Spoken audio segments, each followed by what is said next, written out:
The way to persuade someone who denies God is to prove to them that nature and its causes cannot invent an object. After it is proven that nature cannot be the inventor, accepting the existence of God will be an obligation. To prove that nature cannot be the creator, you can ask an unbeliever these 3 questions. 1. Does an artist know the skills of artistry or craftsmanship? 2. Can an artist make a greater masterpiece than himself or herself? Is an artist and art the same thing, or are they 2 separate entities? They will probably answer those questions as follows. Of course, an artist knows his or her skill.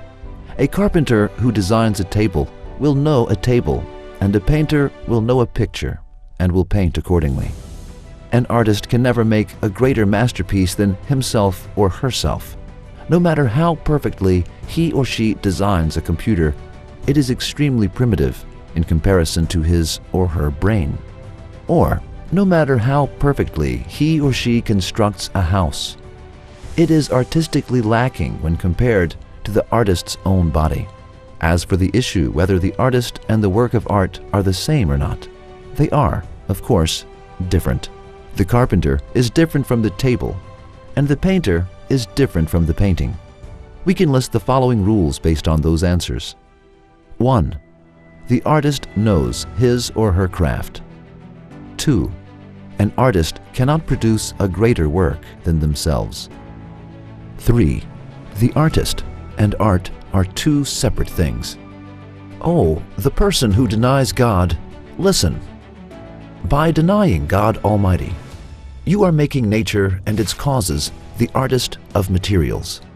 Yet, you have just said, the artist must know their craft. However, the things that you accredit as being the artist, which are water, the sun, soil, air, and other causes, do not have any sense of self, let alone a sense of material. In that case, how could they create these works of art? Do not forget that you accepted the rule. The artist must know his or her craft as well.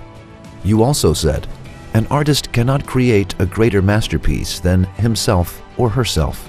However, even a fly is more artful and excellent than those causes.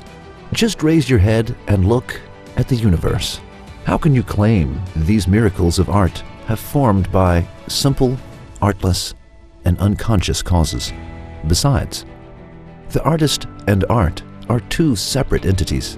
However, by identifying these causes as the agents, you claim that the artist and art are the same. When we ask, what is nature? You show us the world. Later, when we ask, who created this? Once again, you mention the causes within the world.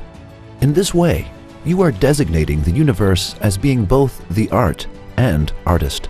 Your thought is so fallacious. You can follow this procedure as well to prove that nature is not responsible for creation. Ask an unbeliever these questions in this order to receive their answers. Who created the mountains? Nature. Who created the seas? Nature. Who created the trees? Nature. Who created the stars? Nature. Count the articles one by one in this manner and ask who created them. They are going to give the answer nature to all questions. Then, ask them what nature is. They are going to point to the articles that we counted previously and say, these are nature. By saying the following, we will be able to convince and silence them. When we previously asked, who created these articles? You answered, nature. Now you are identifying the same articles as nature.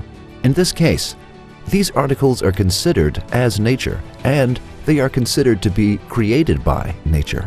However, it is not possible for something to be both something created and the creator. You identified these articles as being both created things and the creator. If you are referring to someone else by saying nature, we do not refer to him as nature, but as God. You too should say God and save yourself.